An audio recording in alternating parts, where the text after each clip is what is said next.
everybody? What's up? It's WOD Studios, the best in college radio, hosting KBR Sports, the best sports talk show of your 24-hour day. I'm your host, Brendan Nabin, with my co-host to my left, Rashad Pannell, and our guest, Rudy Henderson, returning again today. You know, Rudy was on the show on Tuesday. You know, he's returning again. As you can see, he's filling in the spot for our other co-host, Khalid Lewis, who couldn't be here today. But we're ready to talk sports today. Brian Early. Today, the topics are going to consist of, the Warriors. We're talking about the Warriors and how disrespected they should feel by people because of how everybody's pretty much claiming their championship as a lucky championship. And I mean, every championship comes with a little bit of luck, but theirs have a little bit more to it. And then is Steph Curry the best 3-point shooter of all time? Not just in the game right now, but of all time. That's a great question. Many people have been debating for a good amount of time now. And then does LeBron really deserve to be at the top of the MVP voting by the media already? That's another discussion in and of itself. And then also we're going to talk about the NFL's fines recently for players on their customization of their apparel, such as the eye black that a lot of players have been wearing to such as Cam Hayward for the Steelers and also D'Angelo Williams of the Steelers. We'll talk about the fines that they've received from the NFL. And then we'll go on to talk about our predictions for the World Series as the series sits at 2-0 right now in favor of the Kansas City Royals. But starting off with the basketball, the Golden State Warriors have received a lot of, kind of flack for their championship win. A lot of people saying, hey, y'all had a lucky run. Y'all didn't have any, y'all went through it and y'all didn't have to face any of the league's top point guards. At every single team they played, the starting point guard of the team was hurt.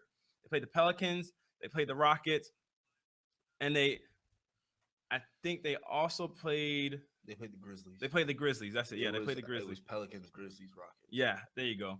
And then once they get to the finals, they end up playing Kyrie. They only end up playing the Cavaliers with Kyrie Irving. Only ended up playing one game until he went out with a fractured kneecap. And Love was hurt. Yes, and Kevin Love was also hurt. So then the question now is being raised to people: was the championship just purely based off luck? Like, would they have won if everybody was at full health, or would with a full healthy Grizzlies team, a full healthy Pelicans team, or a fully healthy Rockets team, and especially a healthy Cavaliers team, would they have lost? Rudy, we'll start off with you. What do you think about how the Warriors should feel about everybody pretty much atoning this championship to luck rather than their actual greatness as a team? I think they should feel extremely disrespected because, like you said, every championship comes with a little bit of luck. But with them, I think that they should feel disrespected because everyone's basically saying you had the easy road and whatnot. It's not their fault. Mm-hmm.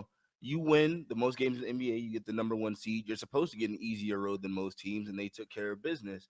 People also are soon to forget that same Warriors team was pretty good competition against the Spurs the previous year when the Spurs went and won the championship. So I think it was a coming of age sort of thing. Mm-hmm. They were the best team from beginning of season to end of season last year. I think they deserved to win it. As far as the Cavaliers not having Kyrie and Kevin Love, the blow there was Kyrie because when Kevin Love wasn't playing, they played better. Yeah. So, yeah, it's a little fortunate Kyrie didn't play. It's a little fortunate they didn't have to play the Spurs or the Clippers, but if it was meant for them to play the Spurs or the Clippers, those two teams would have won their series. Mm-hmm. Yep. All right, Rashad, how about you? What is your thoughts on it? You still can't really take away from what they did, how good they were of a team. But you know what I'm saying? A lot, like you said, a lot of times the teams they played were hurt. Point guards were hurt, stuff like that. Mm-hmm. Key core pieces of the team were hurt. So it's kind of saying they had the easier road, but at the same time you can't take away from their accomplishments. So I feel like for people to be talking about them and stuff like that, I'm like that's completely disrespectful in a sense that you can't take away from how great of a team they were, and it's not their fault they were healthy, stuff like that. Exactly. I agree with both of y'all because I mean, getting to the NBA championship in and of itself, getting to that championship dance is no easy feat. Like you have to beat a team 4 out of 7 contentions. Like that's hard to do. And these are all top level talent teams in the playoffs. And I mean, you can't hold it against a team. That's like saying, oh, because Michael Jordan's Bulls were fully healthy and Magic Johnson's Lakers weren't fully healthy at the time that they played, Michael Jordan's first championship isn't as authentic. That's crap. I mean, so we're going to take away championships now. We're going to discredit championships now just because a team wasn't fully healthy. That's not their fault that they just so happened to be healthy at the point in time of the finals came around. And it's not like it's the other team's fault that they weren't healthy. But you can't discredit a team because the Cavaliers were still good competition for them in the NBA Finals. And I mean, it's up to one's own opinion if they believe that the Cavaliers at full health would have beat the Golden State Warriors, because nobody knows how that would have taken place. I mean, it's all a lot of if and or buts. But as we saw, the Cavaliers were a really good defensive team in the finals, and then Steve Kerr made the adjustment to put Andre Iguodala in the starting lineup, and which was what changed the series around. So that also comes down to great coaching. Whereas David Blatt in the finals, the one edge they had was Timothy Mozgov. But then you started playing to the Warriors' style of play. You started putting in smaller lineups, which resulted in a lot of Warrior fast break threes, a lot of Warrior spacing the floor. And then the Cavaliers don't have the same kind of spacing without a Kyrie Irving or without a Kevin Love.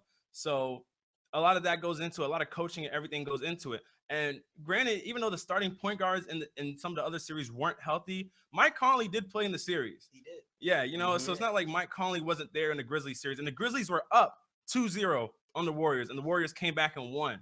So the Warriors faced adversity throughout the series and then came back and won. So the fact that the Clippers who didn't handle business on their side of the bracket when they played the Rockets after being up 3-1, they didn't handle business. It's kind of weird that you're going to come out and say they were lucky. Yeah, you know what I mean? They were lucky when you couldn't even handle your business. Now, if I asked y'all the question, do you think the Warriors would have won if the teams were at full health? Well, how would y'all feel?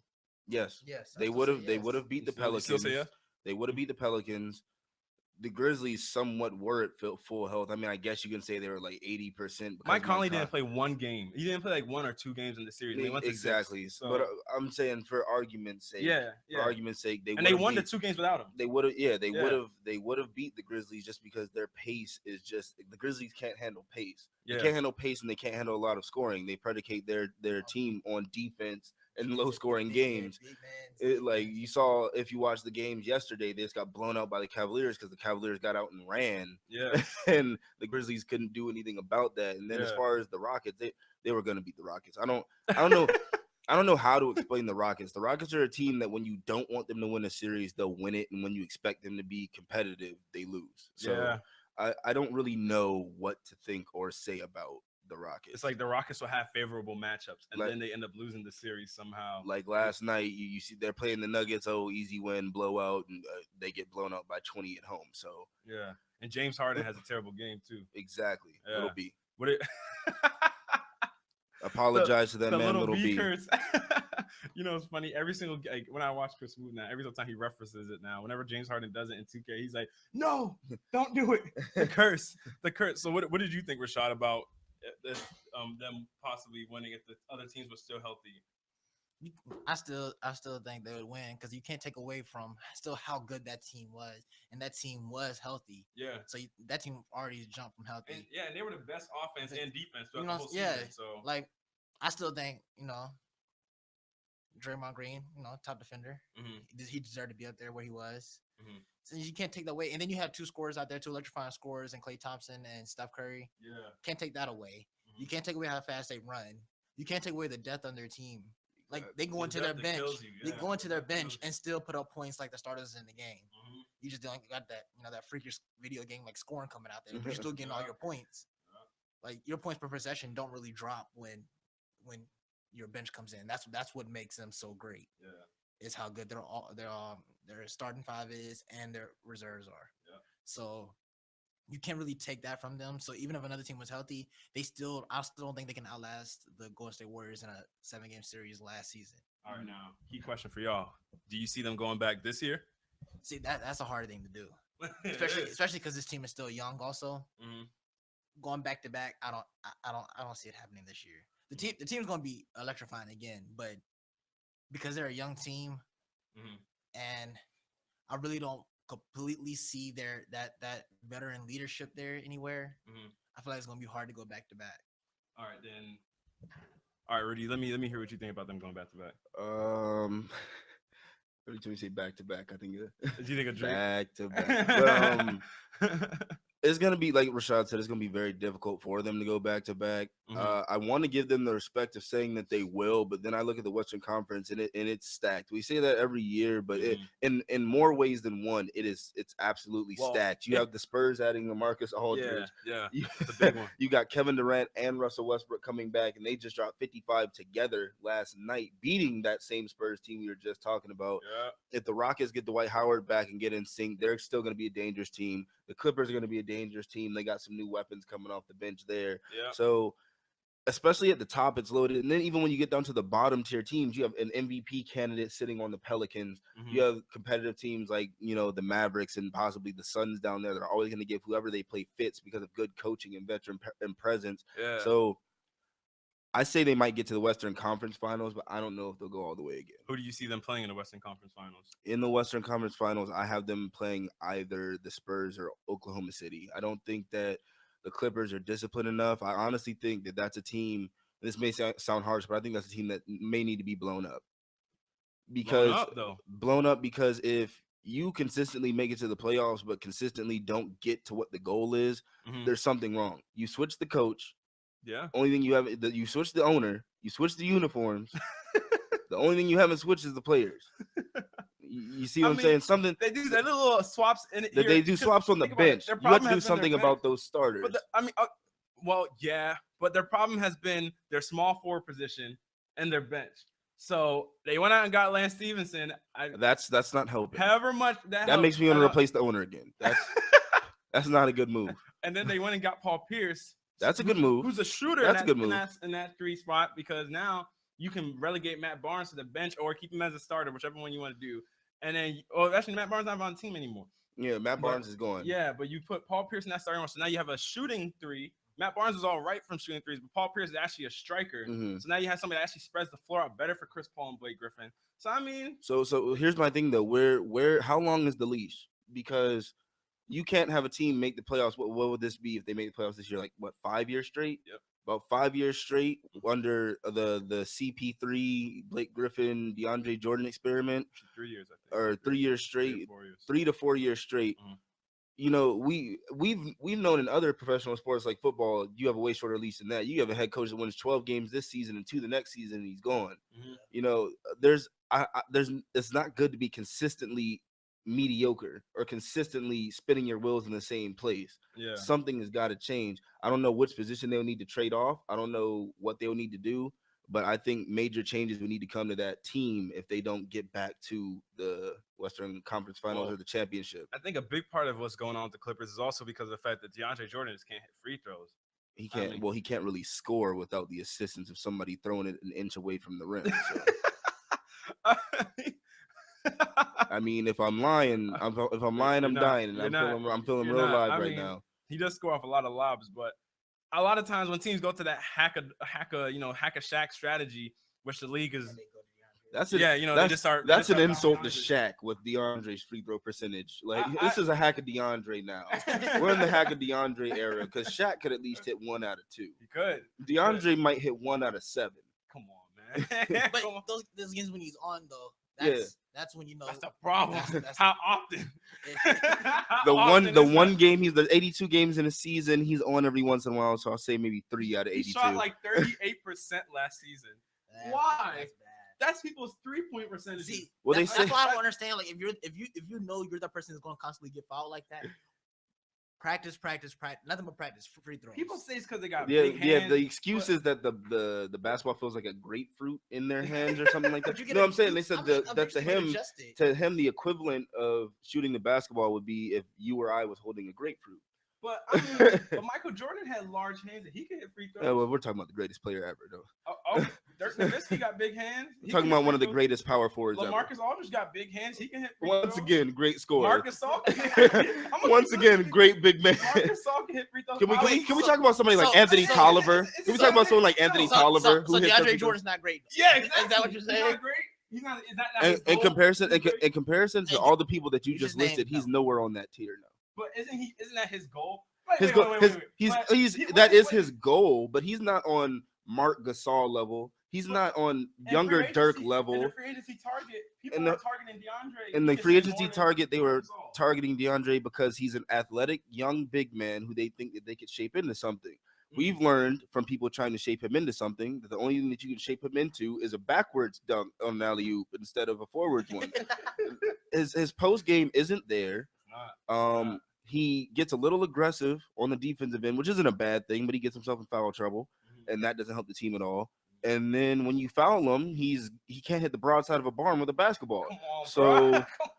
was the Got the money country term. was the money coming at him Oh, God. was the money coming at him worth it? I think if he would have received a big payday, he owed half of his check to Chris Paul. Wow. Because had he been on any other team, like had he been on like Yeah. the 76ers, Mhm. he wouldn't do anything like Yeah. whatsoever. His game is predicated around him having a great point guard. That's what I'm saying. When you throw out names like LaMarcus Aldridge and Dirk and Marc Gasol, he'll never be on their level because they can get their own shot. They can facilitate the ball to other people. They can play not the same level of defense as him, but they're complete players as a whole, and they're great at something. He's not really great at anything. I mean, you can say he can block shots, but pretty much everyone that tall can block shots. Anthony Davis is a great shot blocker. He doesn't get in foul trouble. DeAndre Jordan is a shot changing presence. Yeah. I see what you're saying. But going on from the Warriors, we're talking about Steph Curry and if he's the greatest three-point shooter all time. Right now, Steph currently holds like in single season 3-point records of how many 3-point makes. He holds the record for it, and then he's beating his own record because he's second and first. He holds the record right now at 286 for 3-pointers made in a season. And the only other people on that list is Ray Allen and Dennis Scott. So Steph Curry himself takes up the top 5 and 3-point makes in a season. And career-wise, he shoots 44% from 3-point range. So is it is it too early? Is it validated to say that he's the best shooter of all time right now? Rashad, let me hear your perspective first on this one. I say it's too early. He's still he's still in his career right now. Normally we say best of all time. We kind of refer to people who's like At the end of the road. end of the road, out of their profession, doing something else, and you look back on their career and see how great he was. Because right now, you never know. What if Clay Thompson just comes out of nowhere and just hits like a crazy growth spurt and start hitting more threes than he do or something like that? Wait, Growth spurt. Growth spurt as in game development. Oh, Okay. I was confused. I was like, huh? Growth spurt as in game 7'2". development. Nah, like his game just elevates to another level, and he just starts hitting more threes than Steph Curry did. He starts breaking his record. Instead of 200 something, he's hitting 300. You never know that could happen. So that's why I say it's too early because you got to let some people's careers finish, especially with someone who's close to him like Klay Thompson is, who can strike from 3-pointer like he is. Even though Klay Thompson is not on the level of Steph Curry is from 3-point, but he's still up there, which is why they're known as Splash Brothers. Mm-hmm. So I'm saying it's too early because then we didn't really consider like I haven't heard any is Ray Allen's the best shooter talk ever because he was still in his career or anything like that. I didn't really start hearing until Reggie Miller graduated. Exactly. He replaced retired. Reggie Miller. Say what? I said no. I said exactly. I'm agreeing with you. It was Reggie Miller, and then when he was done, it was Ray Allen, and now the Ray Allen's done is Steph Curry. Yes, I can't say best. I can say best in the league. I can't say best of all time just yet because you had a lot of great shooters you have to look at. But see, what I will say he's the best all time at is creating his own shot for a 3-point. Because I've never seen no one. Huh? You sure I saw Pistol Pete. You sure those were pistols? Yeah. It's a water gun. I'm like I've never seen somebody create their own shot like he does for 3-point range and knock them down consistently like he does. All right, Rudy, do you think he's the best shooter of all time? I agree 100% with Rashad. I think that it's way too early to tell. Mm-hmm. I would have to say I would have to see 2 to 3 more seasons of this exact same production before the thought even pops in my head. Oh, he's better than Reggie and Ray Allen. But the one thing I am going to say to give him a compliment is the Steph Curry that I'm seeing right now is literally the exact same Steph Curry that left Davidson. Mm-hmm. Because if you guys can remember back then, this man Steph Curry at Davidson was literally dropping like 38 to 40 points a game, and he carrying the team. He doesn't even need to do that now. But you see, he comes in the first game of the season and drops like 24 in the first quarter. He's literally getting any shot he wants, taking any shot he wants, and making any shot he wants. So that's a very scary thing to deal with when you want to put 2 people on him, but then you leave Klay Thompson open. But if you put one person on Clay, then you're not well prepared for Steph. And then if you want to do some sort of zone coverage, they'll shoot you out of it. And if you go man, they'll outrun you because they'll put all small people on the floor. It's a headache. It's a headache dealing with them, man. All right, so Also, I got a question for y'all. So what makes it too early to call him the best shooter, and what exactly dictates somebody being the best shooter? Like why is it now that we can say, oh, Ray Allen or Reggie Miller is the best shooter of all time just because their careers are over? But when we see how much what goes into shooting as a totality, like because they think about it, a lot of the shots that were made, Reggie Miller created a lot of his shots, not to the degree that Steph Curry did. Ray Allen didn't create his shots to the degree that Steph Curry did. Which is why. So why is Steph Curry? Why is it too early, even from what we've seen from Steph Curry now? Because like you said, he has to keep it up, right? But he's shown, and like I gave y'all that list, three out of the top five positions for seasons in 2012, 2013, 2013, 2014, 2014, 2015 seasons. He's broken records for 3-point shooting, his own records. So I mean, he keeps getting better. But he's also shooting a lot of shots though. He's shooting them more efficiently than those guys did. Ray Allen was a 40% 3-point shooter on his career. Reggie Miller was like a 38%, 40% also. Steph Curry's a 44% shooter, and he takes tougher threes. So why is it too early to say that he's the best shooter when he gets tough? He has higher degree shots, takes them at higher volume, and knocks them in at a more efficient rate than those other two guys. Unless you want to throw in them people like Kyle Korver and stuff. But Kyle Korver ain't no best. Let's calm down. He don't create his own shots like Steph. Let's calm down. I'm just saying. But see, that's the thing. You don't have that one guy. You're throwing in Jason Capono too, huh? No, come on. See, that's what I'm saying. Like you said, he has to create his own shot. He's the point guard. He has the ball in his hand most of the time. He does, makes him more of a. I say he's more of a shot creator than. I mean, granted, he's but all the shots. You still got to hit the threes. You still a 3-point shooter. But let's say. Because Reggie Miller and Ray Allen's primes, they handled the ball also, but they wasn't a point guard. Not like him. They didn't handle like Steph Curry. Also, when they had the ball, they didn't take the shots like Steph Curry. When Steph Curry is in the game, he touches the ball 100% of the time. 100%.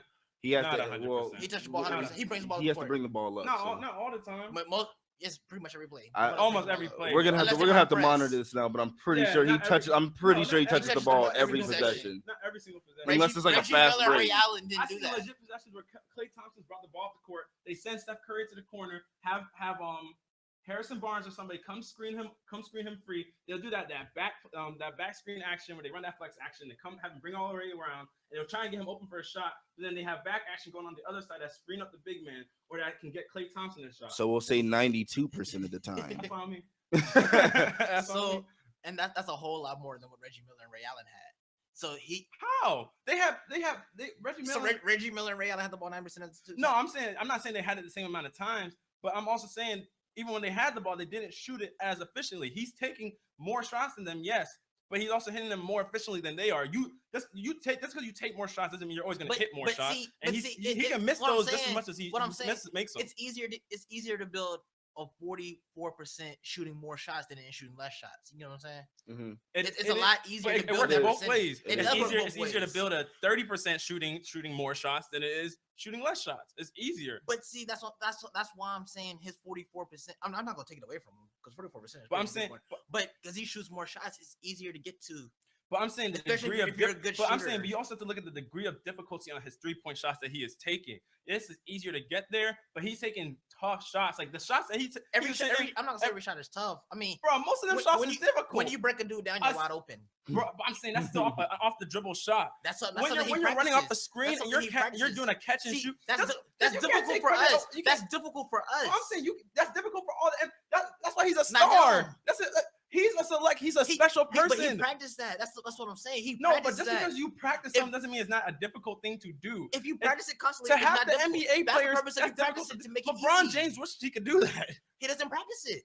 Who says LeBron James don't practice that? He don't practice that. So you sit there and say you practice every crossover and step I back. feel like he's physically unable to do those Steph moves. Curry practices stuff like that. But I'm saying, and you think Kyrie Irving doesn't?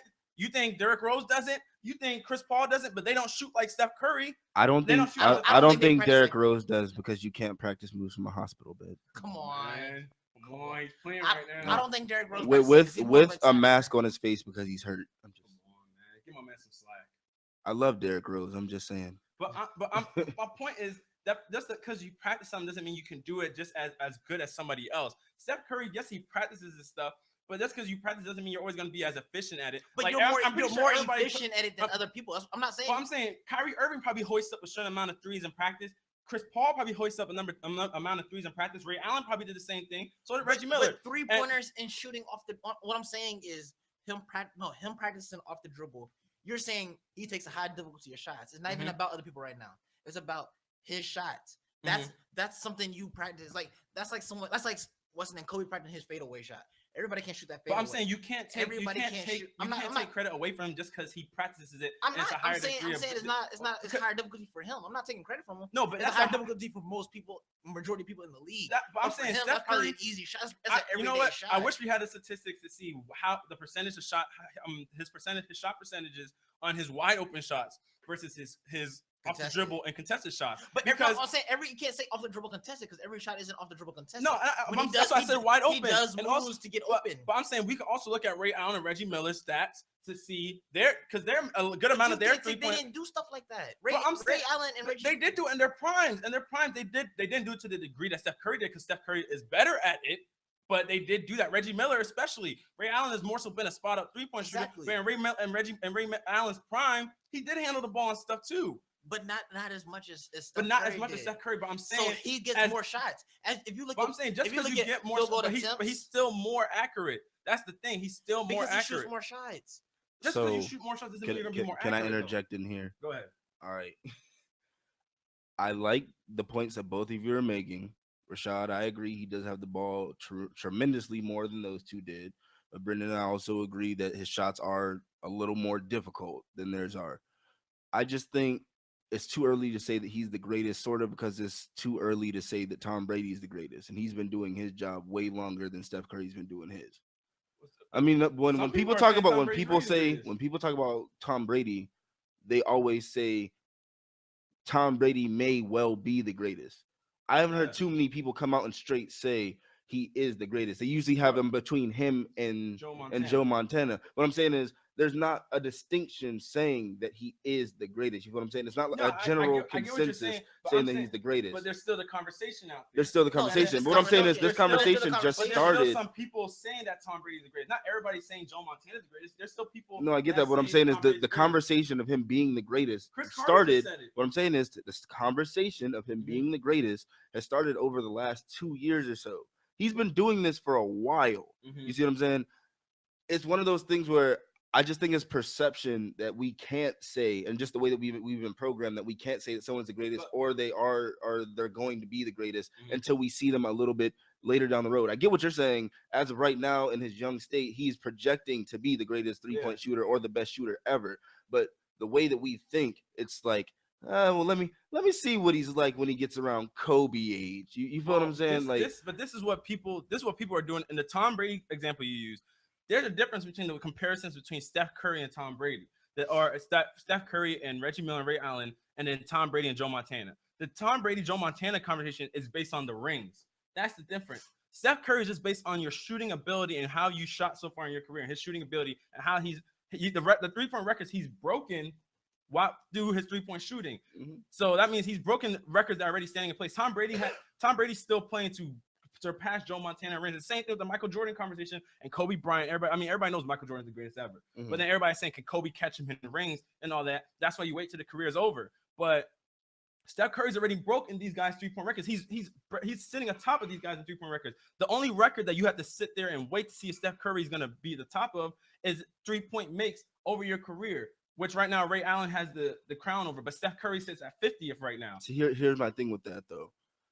We're talking about his percentages and whatnot now. I think the reason we're saying that we want to wait is because if we go later in his career and he starts to decline a little bit and that percentage comes down, you see what I'm saying? He's around where Ray Allen was or around where Reggie Miller was, then we can't technically call him the greatest 3-point shooter ever. And let's say he retires, let's say his percentage goes down and he doesn't break Ray Allen's record. You see what I'm saying? But say if Steph Curry retired right now, so he wouldn't be the greatest 3-point shooter ever. Just if he retired right now. See, that's the only thing I can't do that because he didn't have But why can't we do that? Why is there like I some? mean, thing that's you have like to me. That's do? like me. That's like me coming in my rookie season, breaking all the 3-point records, doing all that, and then like, you know what? I'm gonna go on top and lead, and then leave. No, but Then I no, can't have anyone say that I was the best 3-point shooter ever. But there's a level of consistency you have to hold with it. That's Since very Steph true. Curry's been in the league. He's held it consistently. It's not like he came in and just like, I'm gone. He's been in the league for some time now. Steph Curry's 28 years old. No, I get that, but he was also hurt for those first few years. He wasn't. Yeah, no, he played, but he wasn't consistently on the court. He wasn't the Steph Curry that we see right now. So then we need to go look at Ray Allen and Reggie Miller's statistics. I'm willing to do that. No, I'm saying they did consistently, but I'm saying they've also been hurt too. They've been hurt too. I'm not saying that just because Steph Curry, but I'm saying Steph Curry has done it. He's done that. Look, here's my thing, and I'm gonna agree with Shot on this one. As far as the 3-pointers made and whatnot for the last 3 years, he has the ball way more than they do. So he's gonna take and make more than they do. So that statistic gets watered down a little bit to me.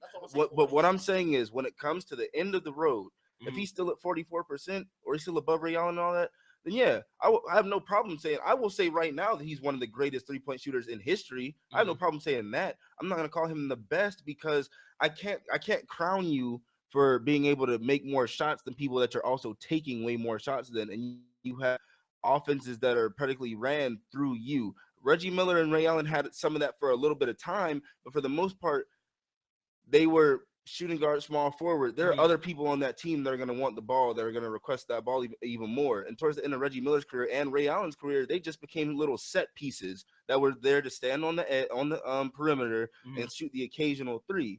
So although I respect the fact that he's broken the record and he's breaking his own records, I'm not going to give him that number one spot until I see towards the end of his career or in a couple years that he's stayed consistent with this 44% or above the, what was it that Ray Allen had? 40%?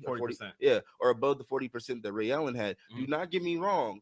He is up there as one of the best. I would even say he's in the top 3 with Reggie Miller and Ray Allen, but I'm not willing to say that he was or is the best 3-point shooter of all time. I think he could get it. I think there's a very high possibility that he will get it. But as of right now, in this moment, based off of that one statistic, I'm not going to say that he is. I want to say something real quick. All right, go ahead. Like, based on what Rudy was saying, how he shoots a lot of shots, whatever. It's a lot easier to go 3 for 10 than it is to go 1 for 3. It's a lot easier to hit 3 out of 10 than you hit 1 for 3. I don't know. It's a lot easier.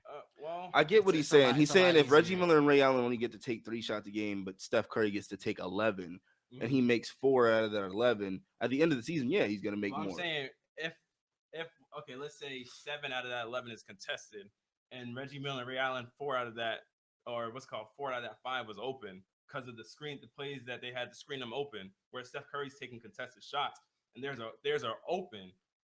See, but now we're getting into something we can't measure, though. No, I'm saying, because ESPN and all them guys. No, but I'm saying, but then look at Reggie Miller, what he did when he scored all those points in like 5 seconds. No, but I get that. But that's why I'm giving Steph Curry that credit, because look at how many of his shots that he hits are contested, whereas those guys' shots were open.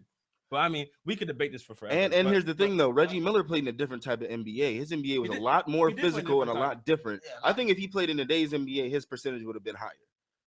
Think about it.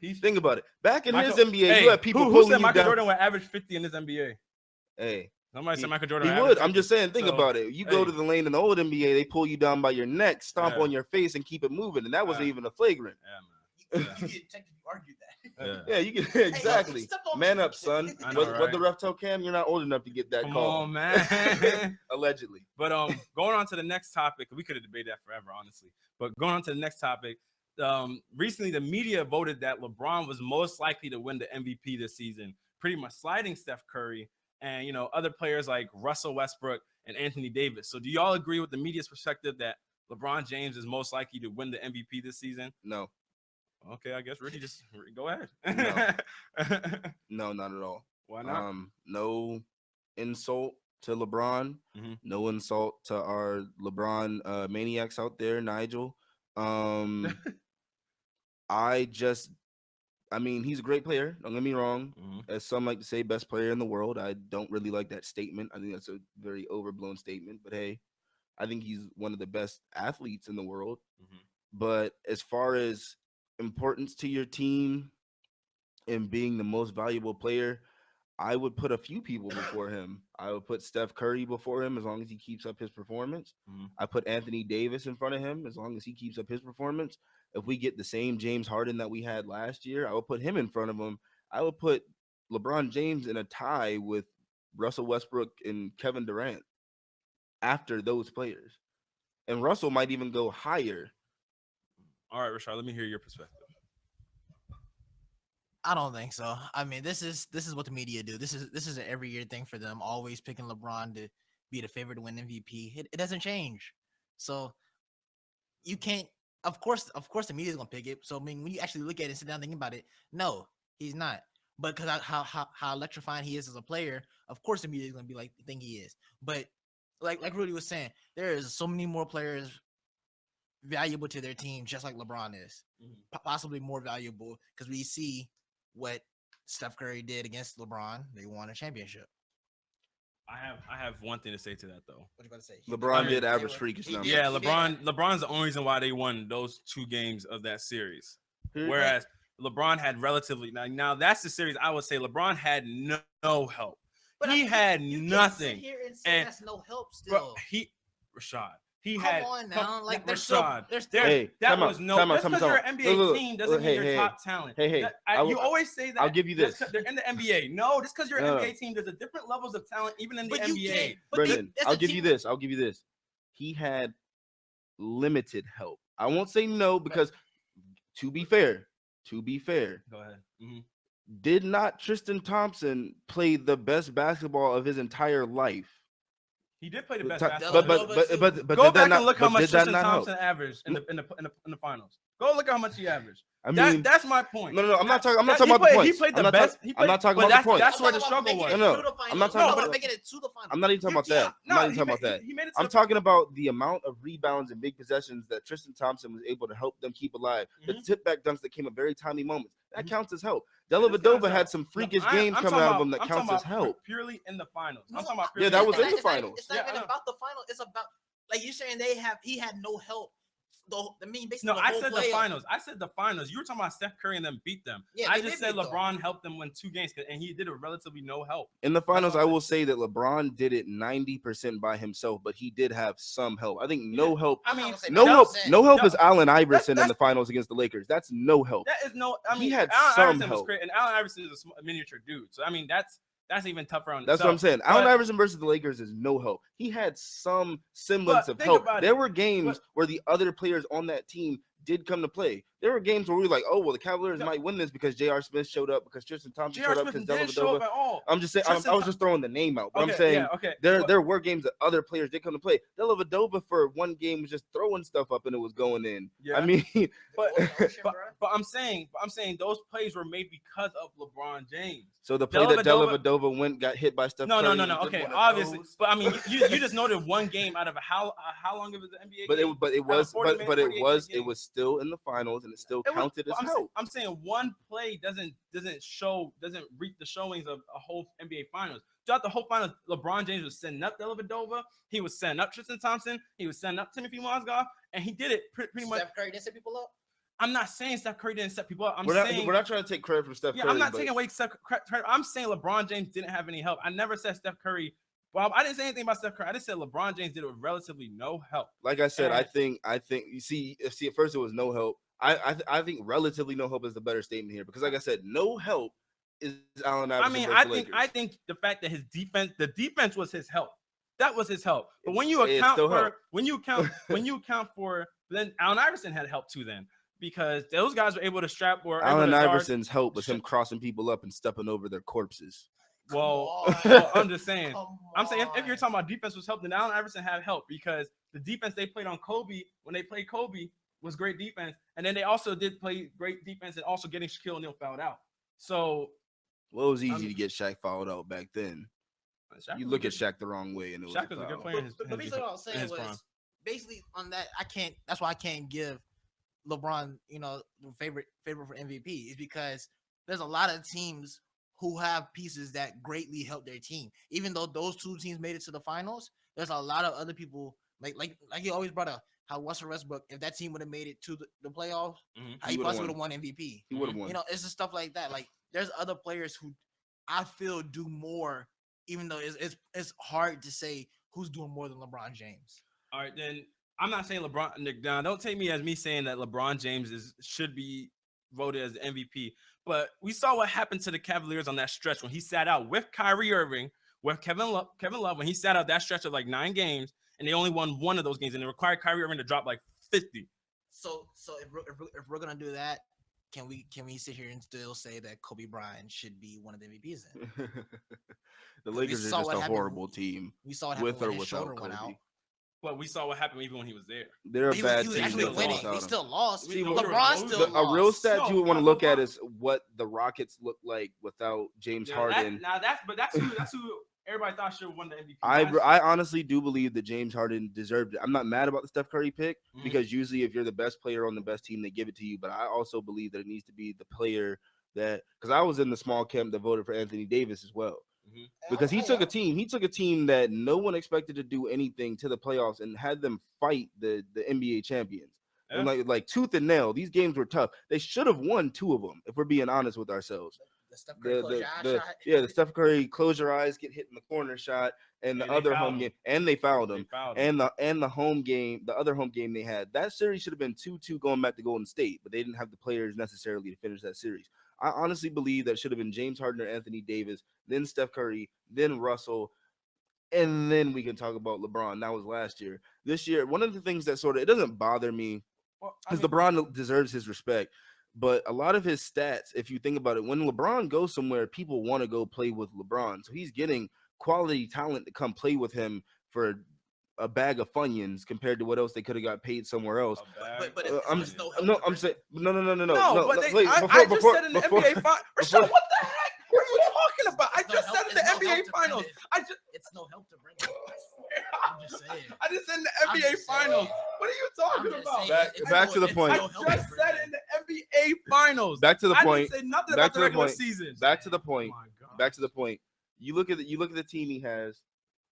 I mean, he has, when Kyrie Irving comes back, he's gonna have a healthy Kyrie Irving. Mhm. He got a great bench player coming back in Mo Williams who wanted to come play with him again. Yeah. He got another great veteran coming in, Richard Jefferson, who just won't die. He's like 72 years old. He's still on, playing man. in the NBA. You got Berejau's coming back. Mozgov came back. Tristan Thompson came back. JR and Iman came back. Kevin Love came and re-signed with them when people thought that he wouldn't.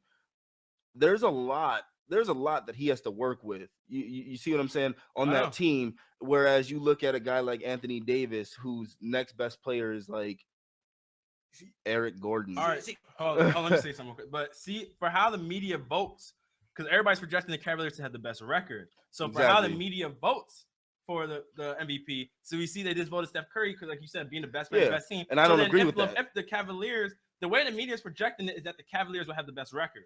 So Yeah. then, if the media is projecting that way, that's why they're projecting LeBron James to be the MVP because he'll be the best player on the best team. I understand why they would vote him that. I just think that I've never agreed with that method. I don't think that's a very fair method to go about things. You could be the best player in the league on a sorry team. You feel what I'm saying?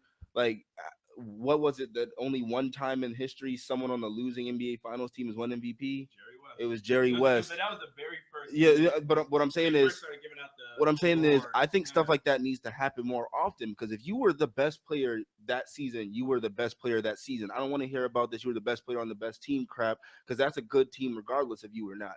If you were the best player on a crap team, got them into like the 5th or 4th spot in your divisional playoffs and had them fighting through the playoffs, you deserve MVP. Point blank, period. When you're on the best team and you're the best player, you already had a support system. You probably have a decent enough coach. Everyone's happy to be there. When you're on the Pelicans and Drew Holiday's hurt and Tyreek Evans is hurt for a good part of the season, and this guy's hurt and that guy's hurt, and you're putting up historic numbers, dropping what was it, like 40, 50 points with 20 rebounds and 10 blocks, something that no one has ever done, and you can't get respect just because you're on the Pelicans, that's where it becomes a little bit ridiculous. I've never agreed with that sentiment that you have to be the best player on the best team. And for that matter, the whole best record thing for the Cavaliers should be watered down because the East sucks. But see, like that's what I'm saying. Like, okay, so You got look. You got to What also what look at. what if Hold on. Say you got to also look at their division though, in the East. I mean, they got the Bulls in their division. it's still a weak But you I still mean, get to but play the rest of the East for most of the no, I'm most saying of you the do get to year. play most of the year, but I'm just saying you can't. You still have to go out and win the games.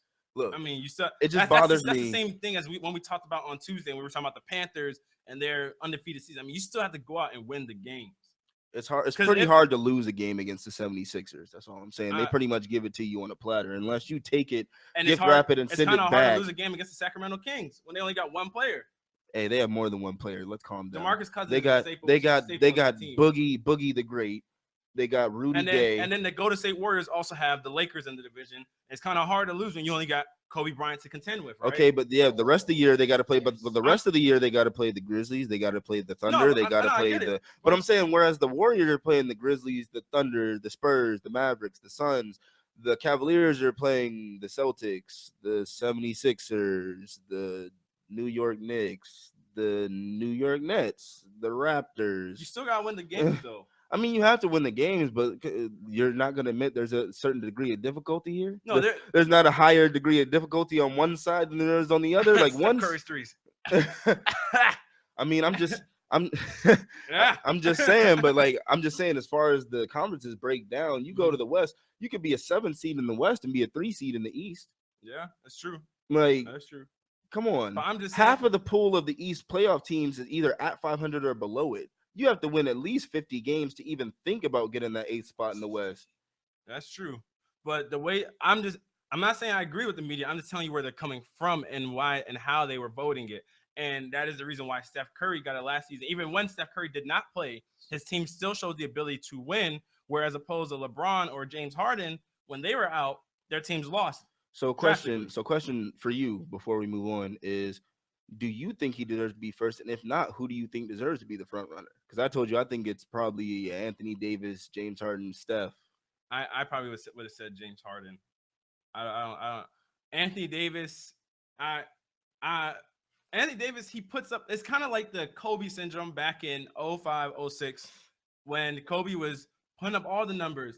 One of the league's best defenders, almost leading the league in steals and everything. But your team was 8th seed in the playoffs, 7th seed in the playoffs. Mm-hmm. No matter what it is, they're gonna play record into a factor. Whereas last year, LeBron James had great numbers last year, granted too, but then James Harden had better numbers. So and then he did it with in a tougher division. Way tougher. There were 4 teams, I think, in James Harden's division that made the playoffs. Yeah, in that division. And you have to account for Dwight Howard being gone for literally half or more of the season. Yeah, but I think the way they were projecting it is if Dwight Howard was there for this season. I think that's the way they were also projecting it. Mm-hmm. But and then since they also got Ty Lawson, so I think that's how they're also doing it too. But I mean, granted, LeBron has Kyrie Irving and Kevin Love. Kyrie Irving won't be back until November, is what or mid-November or late November, as reports are saying. But so one more question coming your way, and this is if you think it's going to take too much time to answer, we can table it for another day. Mm-hmm. But and this is back on the Anthony Davis topic. Do you feel as if, because I know I do you feel like he's in some way revolutionizing the game? To be a center that can put up the numbers he does as far as points, do his job as far as rebounds, be one of the greatest blockers, not greatest, but one of the best blockers in the league, be able to get steals. He can handle the ball. He can shoot. He literally does. He gets steals. He literally does everything playing center. I know LeBron did it, but LeBron and having a center do it is two different things. You feel what I'm saying? Just sort of like how Boogie Cousins has revolutionized his game. Boogie Cousins hits threes now. I don't know if you saw this. I mentioned it to you over the summer where he played in like some charity game and he was knocking down threes. He went 4 for 5 on threes last night. I just want to throw that out there. That Boogie Cousins, one of my favorite players, hit 4 or 5 threes last night. That's a scary thing.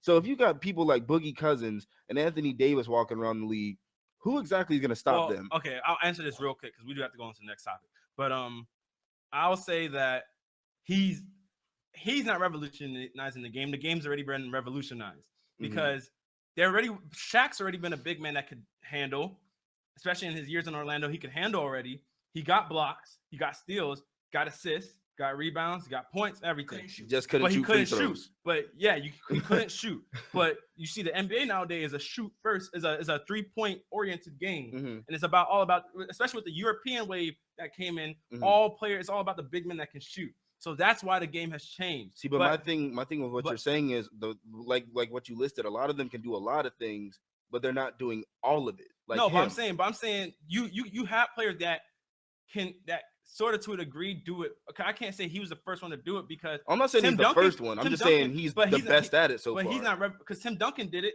But Tim Duncan's just been on a more team-oriented team. See, but Tim Duncan wasn't bringing the ball down court. Tim Duncan doesn't bring the ball down court. I mean, he don't need to when you got Tony Parker. But, no, I get that. I'm just saying, but do you see where I'm coming from? Tim Duncan's prime, he did it sometimes.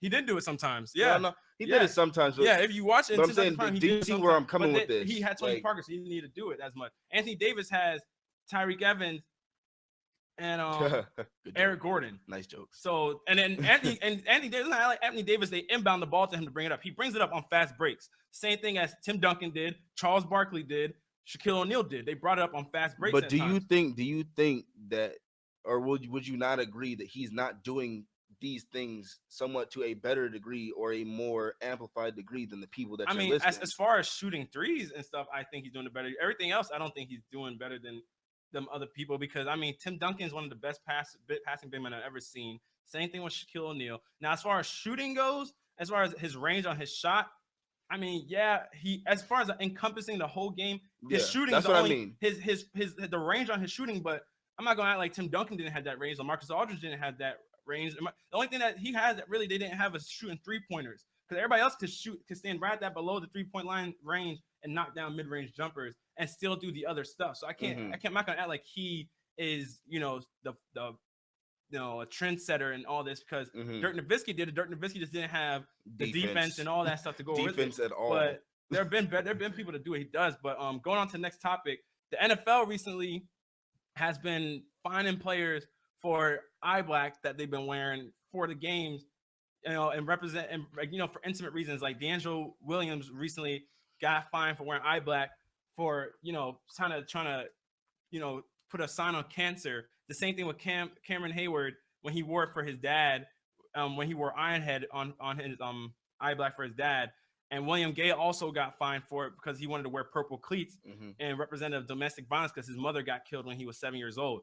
So is the NFL kind of being too harsh with the discipline and the fines with these players?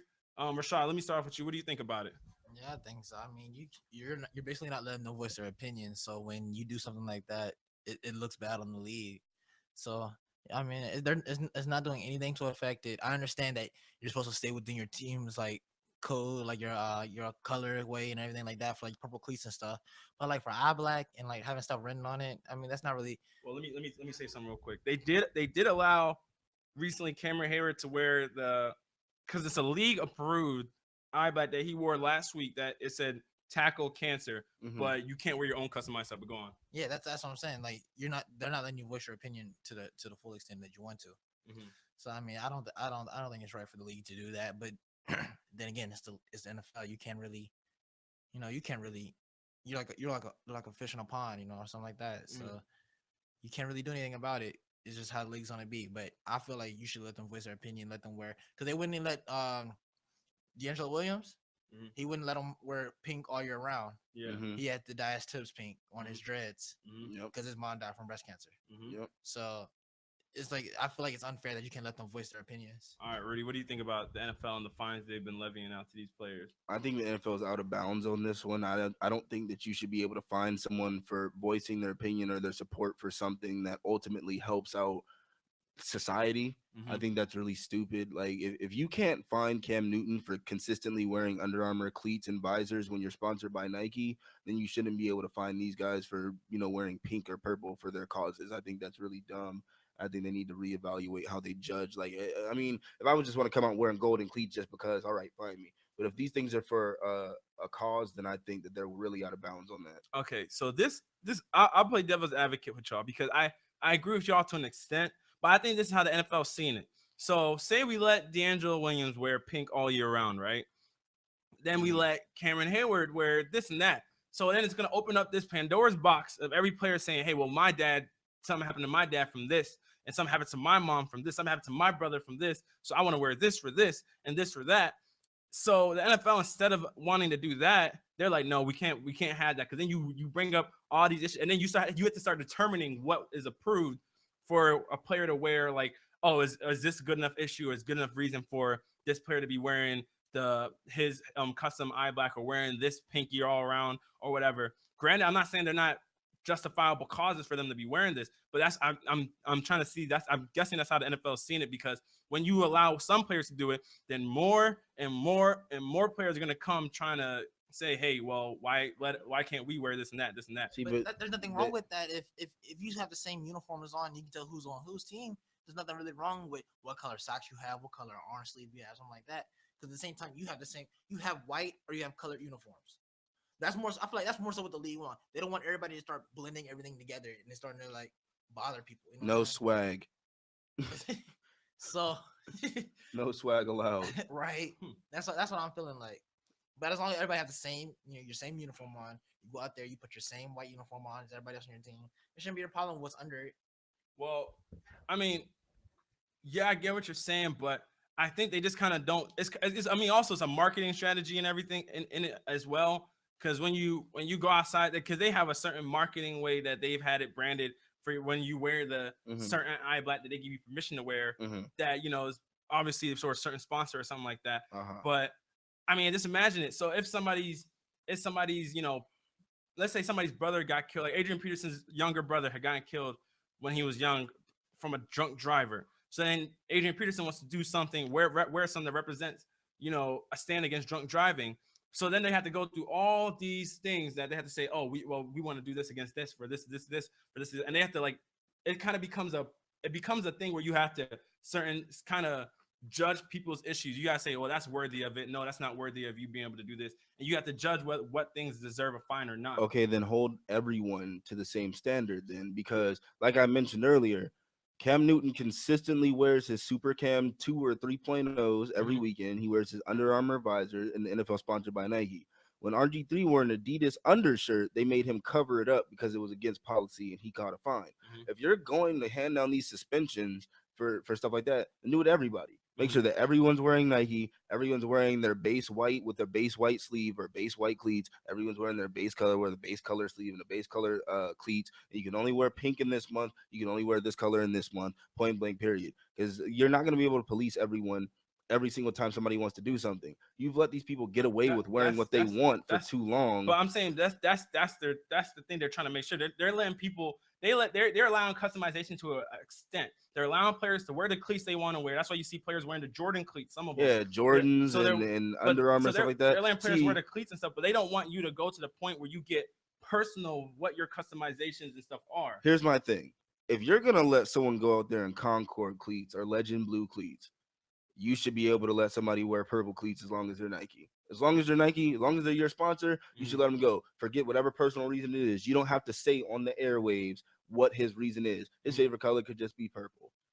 As long as he's wearing Nike cleats, as long as it falls under your sponsorship, you shouldn't care. As long as if someone wants to wear pink and it's inappropriate, I understand that, because you shouldn't be wearing pink for every single game of the year. You have a month dedicated to that. But the whole, he wore the wrong eye black, I get it. That's not your sponsor for eye black. But the cleats thing, I think, is a little bit more outrageous to me. As long as the cleats are under your sponsorship, it shouldn't matter. They have it so that your cleats either have to represent your team colors as a representation of your team, because Cam Newton hasn't worn cleats that are outside of the Panthers colors. And he has one time. They were the Superman ones with the cape on them. Yeah, and they were red. I remember those ones, and he got fined for those. And so you have to they keep it at you have to wear a solid color, or you have to wear your team colors. Either you're wearing black, white, gray, or you're wearing your team's colors. Are we saying that only for on the field topics? Because on the field. Because I'm saying on the field. I'm gonna say the same thing off the field. What's the name? Marshawn Lynch got worn for his Seattle Hawks beast mode he had on. No, yeah. See, it's I don't. I'm just talking about the issues on the field. For as far as their apparel on the field, I'm not talking about off the field. It's as far as the issues on the field. Honestly, I believe if they have somebody whose job it is to go over all this, if somebody presents something to you, to the league, and says, I really want to represent this, it just hit my family, it would make me feel some sort of way, to keep player morale up, keep the league running nice and smooth and happy, have a guy look through this stuff and be like, okay, you can wear the message on your eye black, but you have to wear this brand eye black. You can wear a purple this and we'll let it slide this week, but it can't be the cleats. You can wear a purple undershirt, you can wear a purple skull cap, and we'll give you some camera time with the purple skull cap on or something like that.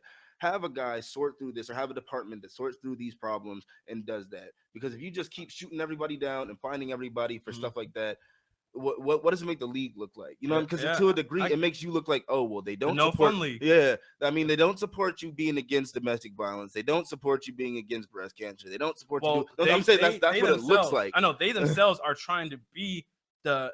I'm guessing what they want it to be is as the NFL themselves are like whatever act is being taken against domestic violence, whatever they want it to be through them. Yeah, not through the individual players themselves. Yeah, or the individual players themselves causes. Like now you see all the NFL organizations, NFL domestic cares violence and all that stuff. That, you know what I'm saying? So, I mean, I agree that players should be able to. I mean, as long as there's a sentiment and there's reason behind what they want to wear. Exactly. But I see what the NFL's position is on it, because once you do allow some players, like you allow D'Angelo Williams to wear pink all year, then somebody's gonna be like, hey, I want to wear light blue all year for, you know, Blue Cross or something, or something. I want to wear red all year for HIV or AIDS or something like that. Like somebody's gonna come out with something, and then it's gonna get to a point they're just like, okay, we can't keep allowing y'all to do all this. See, and I think the NFL is going about this the wrong way too, because the same way that these players can do it individually, the NFL can spin it and make it be like they're the ones that are making, like they're the reason that they're doing this. Like if let's say they're against domestic violence, especially with the horrible year the NFL had last year with domestic violence issues, them finding somebody for wearing colors against domestic violence looks sort of bad. Instead of that, why don't you spin it as, okay, he's gonna wear domestic violence colors. Let's put an ad out or something. Let's put something on the internet saying, you know, the NFL is against domestic violence. That's why we allowed him to wear these purple cleats. This guy's for the Blue Cross or the Red Cross. So we're gonna say NFL cares. Put the NFL symbol on next to that Red Cross symbol. But you see, a lot of stuff goes into that also, because then when you associate, a lot of money goes into it. Oh yeah, but it's the NFL. Trust me, but they could get it done. But they could get it done. Yeah, you have to get permission, and then that organization has to be okay with you representing. I want you to think of an organization that wouldn't want to work with the NFL in the United States. There are a lot of organizations. They look at NFL as negativity for like concussions and stuff like that. They look at that like they don't really care about the people. Even though they're trying to work on it, educate people more on what concussions and stuff. People still look at that like, oh, they don't really care about that player. They're just involved for the money. And then and also think about how many sponsors the NFL lost during the Ray Rice issue. And what happened with Adrian Peterson? But I'm saying it's not a good way to get them back by clearly coming out and saying you're against domestic abuse. No, but they're doing it. They're doing it in their own way. They don't want the players doing it individually. Their NFL is still doing it in their own way. What they way? Just don't want the players do. That's why they're opening up all these organizations, all these branches, and all these charities that support domestic violence. That's why you'll see commercials saying NFL players saying we're taking a stand against domestic violence or something like that. And it'll be like NFL cares. See, here's the thing though. Since all that mess happened last year, I've seen 2 of those commercials. I'm just saying. That's all I'm saying here. I've seen 2 of those commercials, and both of those commercials that I saw aired last year. I haven't seen not one of those commercials aired this year during the season. I've heard no mention of the NFL being against domestic violence this season. I'm just saying, if it's something, especially as relevant as domestic violence has been to the NFL, then I want them to jump in front of it and just let them get it done. But I understand where you're coming from. It's not in their policies and all that. I get it. I just don't think that it's really fair. All right, so going on to the last topic, the World Series now. The Kansas City Royals up 2-0. And, they're going back to New York now, where everybody had the Mets. The Mets are on the Cinderella run. Since they just knocked out the Cubs last round and everything, people are like, wow, what's going on with the Mets? Because the Royals have the first game 5-4. It was a long game, 5 hours and 30 minutes, long game. But this one wasn't exactly as long.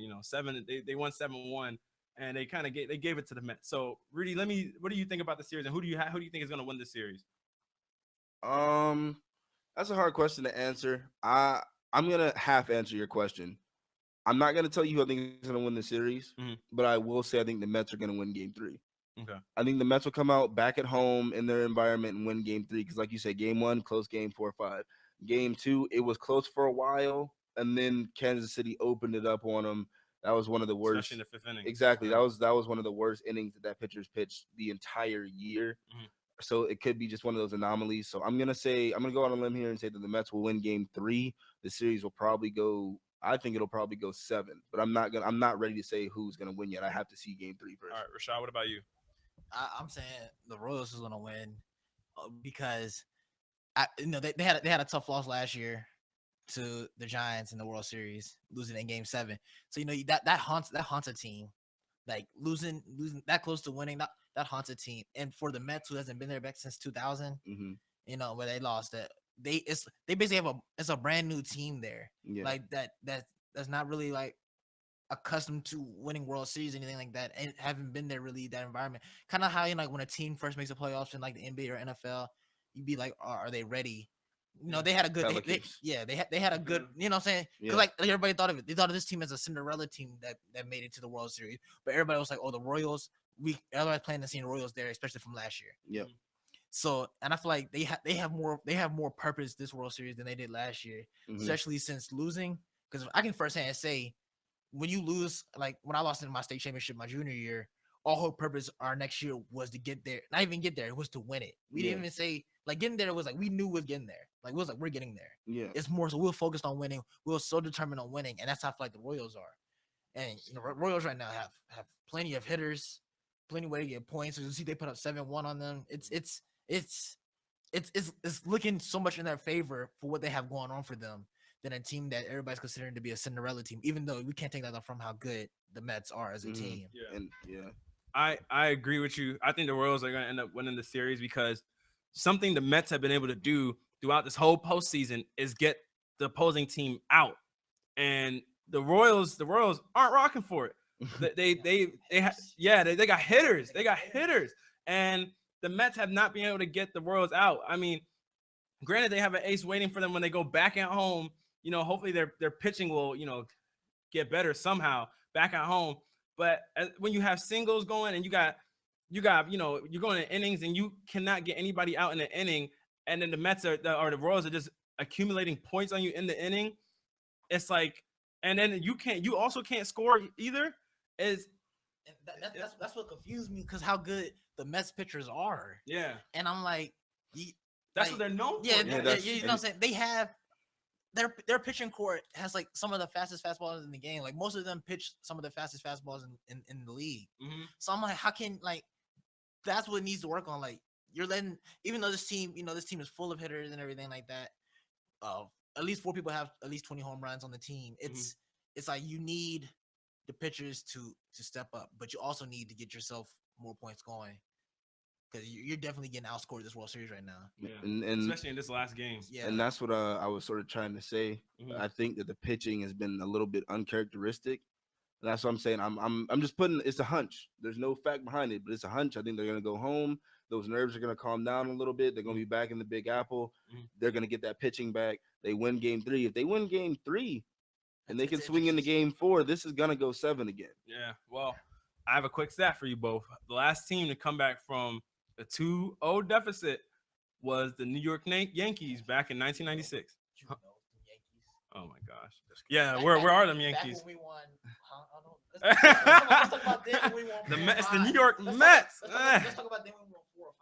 We're talking about New York's real team, which is the Mets. Oh my gosh! Come on, I know this. All right, all right, y'all. That's gonna wrap up the show for today.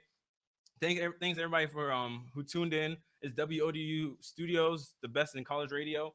Follow KBR Sports on Twitter at KBR _sports. You can subscribe to our YouTube channel at KBR Sports on YouTube, where you can see our past segments and past shows. And you can also go on the WODU Live YouTube channel to see our past shows. Whereas on our own individual YouTube channel, we have it broken up into segments also. But all right, y'all have a great day. Don't forget Swaggy P.